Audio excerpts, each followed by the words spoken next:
Hello viewers, how are you? My name is Danish Raza and I am an HSC professional. Right now I am going to discuss further interview questions with respect to permit to work. Uh, then let's start with the question.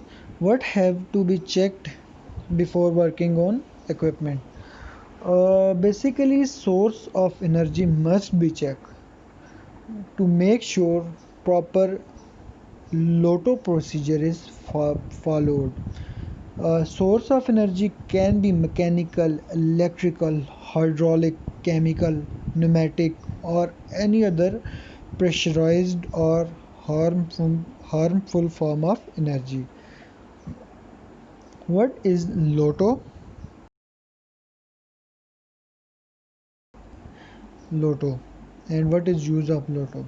Or simply what is LOTO? What LOTO is and for what purpose it is used. LOTO is the procedure to prevent accidental release of energy in de-energized, depressurized or isolated equipment. LOTO basically mean lock out and tag out. Under Saudi Aramco Journal Instruction Booklet 2.709, this is safety procedure is used to lock out means put on padlock on energy sources, control devices, switches, valves or blind, etc. After de-energizing, depressurizing or isolating equipment and tagging out with lock. So anyone reach it can understand the reason of lock and can reach the owner of the lock if required. The next question is when equipment opening line break mean release permit is used or it is release permit is when required. This is yellow color equipment opening line break permit Saudi Aramco for 98731 release old system or Saudi Aramco 9241 is used required in activities that involves opening equipments, vessels, tanks or piping that contain previously have the potential to contain flammable, combustible, toxic or injurious material. For example, opening oil and gas line or system, or opening steam and condensate line or system, opening lines or system containing hydrogen sulfide,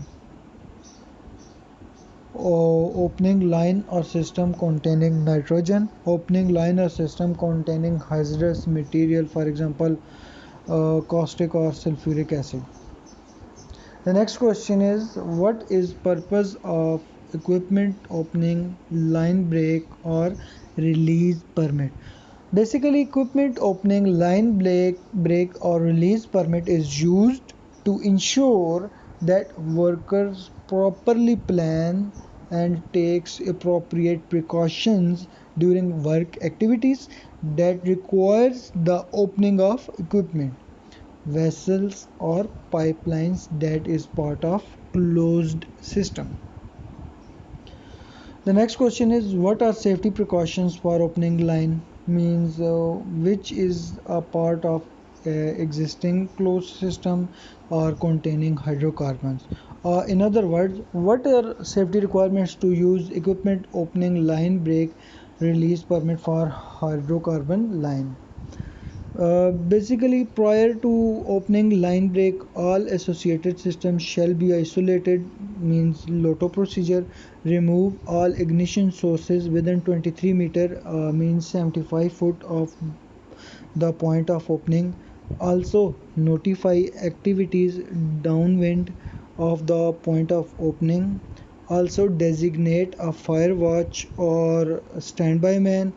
Also, use appropriate PPEs for potential hazards as per chemical hazard bulletin. Also use proper type of respiratory protective protection specific for the hazards of material during the initial opening line break until gas test shows normal result. When unbolting, disconnecting any flange, suppose or consider line is pressurized. Perform atmospheric test after the initial opening of line. Obtain a cold or hot permit to use tools and other equipment involved. Drainage or collection system must be capable to hold the flow and or pressure of potential liquid.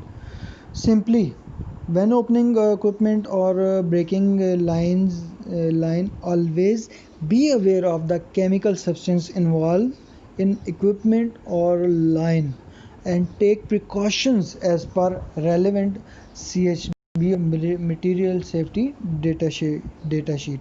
Also check wind direction. Also check drainage. Also check for the source of ignition. Next question is what is confined space? Any reasonably enough space to perform a job with limited means of access and egress, not designed for general occupancy, having few common and can have specific hazards, or any space which is generally not designed for humans to occupy, stay there, where entry, exit, and movement is difficult, and there are also few hazards. The next question is what are the hazards related in confined space? There is some common and some particular hazards. Common hazards are enrichment or deficiency of oxygen, presence of toxic or flammable gases, limited access and egress. Illuminate hazards mean light hazard, light can be too less or too bright. Slip, trip and fall hazard, thermal hazard and noise hazards. Specific hazard is nature of the confined space are different from each other, so some contain different hazard than other, and nature of job also participates. This can be electric shock, drowning hazard, caught between moving parts of machinery, falling object, loose material, presence of dangerous animal, cave in or collapse of sites of excavation. The next question is what are common requirements of confined space entry? With a valid work permit, confined space entry requirements are as but not limited to follow. Um, Confined space entry standby man, entry attendant, gas test, sufficient lighting, sufficient ventilation, confined space entry plan, including emergency rescue procedure. All sources of energy should be isolated, or LOTO procedure, hot or cold permit as applicable for particular job that has to be done in confined space apart from confined space entry permit. That's it. Hope you have understand the conceptual headline answers for interview questions, occupational health and safety. Feel free to contact in case of any query. Thank you.